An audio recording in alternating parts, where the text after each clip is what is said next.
আচ্ছা, দাঁড়িয়ে আছি এখন বাবা রাডেশ্বরের মন্দিরে। তো এখানে এসে একটা জিনিস আমরা কি করি, যতবার আসি জল টল ঢালি ততবার কি করি ভিতরে যাই। ভিতরে গিয়ে তখন তো এই ভিড় ভাট্টাটা থাকে না, মানে এখন শ্রাবণ মাসে যে কোনো বার সোমবার তো বিশেষ করে প্রচণ্ড ভিড় হয়। তো সেক্ষেত্রে এখানে একটা খুব সুন্দর ব্যবস্থা করা হয়েছে, সেটা কীরকম দাঁড়ান দেখায়। এই যে সামনে দেখা যাচ্ছে ঠিক এখানে এই এই সিঁড়ি করে দেওয়া হয়েছে।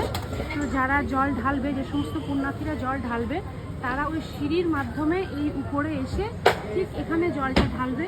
ওই জল ওই যে পাইপ বেয়ে একদম বাবার মাথায়, ওই যে বাবার মাথায় গিয়ে পড়বে। দেখা যাচ্ছে ভিতরে প্রচণ্ড ভিড়, পরিষ্কার চলছে, আমরা এমন টাইমে এসেছি পরিষ্কার পরিচ্ছন্ন করা চলছে। তো সেক্ষেত্রে একদম সোজা ওই যে বাবার ইয়ে দেখা যাচ্ছে, সেখানে একদম পুরো ডাইরেক্ট ওখান থেকে গিয়ে বাবার মাথায় জল ঢালা, মানে ভিতরে গিয়ে যে পুজো দেওয়া বা ভিতরে গিয়ে যে জল ঢালা, এটা আজকের দিনে অর্থাৎ শ্রাবণ মাসে কোনোভাবেই সম্ভব নয়।